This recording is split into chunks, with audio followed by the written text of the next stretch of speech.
মাওলা আমি তো গুনাহ করেছি, তোমার দরবারের আসামি। মাওলা তুমি যদি মাফ করে দাও, আমাকে প্রশ্ন করার কেউ নাই, আমাকে জিজ্ঞেস করার কেউ নাই, আমাকে আটকানোর কেউ নাই। বান্দা যখন অনুতপ্ত মন নিয়ে বারবার বলতে থাকে, রব্বে করিমের রহমত তাকাইতে থাকে, তাকাতে তাকাইতে এক সময় রব্বে করিম বলে, বান্দারে তোর বলার ধরনটা পছন্দ হয়েছে, তোর ডাকার ধরনটা পছন্দ হয়েছে, তোর চোখের পানি পছন্দ হয়েছে, তোর বলাটা পছন্দ হয়েছে।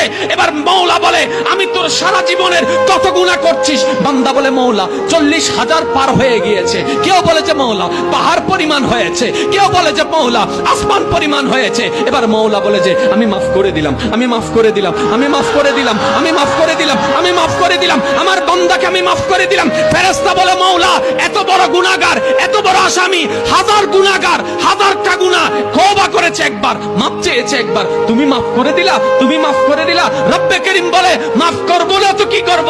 বান্দাটা কার দেখতে হবে না, বান্দাটা কার দেখতে হবে না, সে রহমানের কাছে মাফ চেয়ে যদি মাফ না পাই, তাহলে তো বিশ্বের কাছে মাথা নত হয়ে যাবে। আরে সে রহমানের বান্দা, জাত্তার বান্দা না, যে রহমান হচ্ছে ইন্নাল্লাহ আলা কুল্লি শাইইন কাদির। সুবহানাল্লাহ।